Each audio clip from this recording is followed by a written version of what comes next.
ആണും പെണ്ണും തുല്യരല്ല. അല്ല, ആരൊക്കെ എന്തൊക്കെ പറഞ്ഞാലും ഒരിക്കലും ആണും പെണ്ണും തുല്യരല്ല. ഹ്യൂമൻ റൈറ്റ്സിനെ കുറിച്ചാണോ പറഞ്ഞത്? അല്ല, ഹ്യൂമൻ റൈറ്റ്സ് എല്ലാം ഈക്വലാണ്. അതല്ലാതെ ആണിൻ്റെയും പെണ്ണിൻ്റെയും ലൈഫ് എടുത്ത് നോക്കിക്കഴിഞ്ഞാലും ഇമോഷൻസ് എടുത്ത് നോക്കിക്കഴിഞ്ഞാലും എനർജി എടുത്ത് നോക്കിക്കഴിഞ്ഞാലും ഒക്കെ നമുക്ക് മനസ്സിലാവും ആണും പെണ്ണും തുല്യരല്ല എന്നുള്ളത്. അപ്പോൾ ഒരു ആണും പെണ്ണും നമുക്ക് ഒരു തീനെയും വെള്ളത്തെയും ഉപയോഗിക്കുകയാണെങ്കിൽ തീ നമുക്ക് ചൂട് തരുന്നുണ്ട്, വെള്ളം നമുക്ക് ജീവൻ നൽകുന്നുണ്ട്. പക്ഷെ രണ്ടുപേരും അവരുടേതായ രീതിയിൽ ശക്തരാണ്. അപ്പോൾ രണ്ടും നമുക്ക് ആവശ്യമുള്ള കാര്യമാണ്, രണ്ടും ഭയങ്കര പവർഫുള്ളാണ്.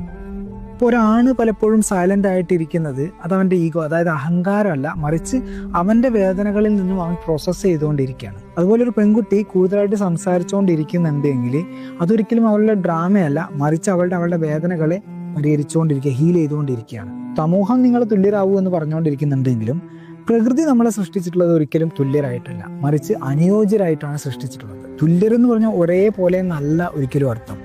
സൂര്യനും ചന്ദ്രനും ഒരിക്കലും തുല്യരല്ല, പക്ഷെ സൂര്യനും ചന്ദ്രനും നമ്മുടെ ജീവിതത്തിന് അനിവാര്യമായിട്ടുള്ള കാര്യമല്ലേ. ആണും പെണ്ണും തുല്യരായിരുന്നെങ്കിൽ ഇവിടെ സ്നേഹം മരിക്കുമായിരുന്നു. കാരണം സ്നേഹം ജീവിക്കുന്നത് വ്യത്യാസങ്ങളിലാണ്. പുരുഷന്റെ ആ സ്ട്രെങ്ത്തിൽ ആ ഒരു സുരക്ഷിതത്വം അവൾക്ക് തോന്നുന്നതും സ്ത്രീയുടെ ആ ഒരു വാത്സല്യത്തിൽ അവൻ സമാധാനം കിട്ടുന്നതൊക്കെ അതുകൊണ്ടേ നമ്മളിങ്ങനെ കമ്പാരിങ് ഒക്കെ ഒഴിവാക്കിയിട്ട് ഒരേപോലെ ആവാനുള്ള ശ്രമങ്ങളൊക്കെ ഉപേക്ഷിച്ചിട്ട് ഒരു ബാലൻസിങ് ഉണ്ടല്ലോ, ആണും പെണ്ണും എന്നുള്ളൊരു ബാലൻസിങ്, അതിനെ സെലിബ്രേറ്റ് ചെയ്യാൻ ശ്രമിക്കുക. കാരണം സമത്വം എന്ന് പറഞ്ഞ ഒരു നിയമമാണ്. ശരിക്കും മനസ്സിലാക്കലാണ് യഥാർത്ഥ സ്നേഹം എന്ന് പറയുന്നത്.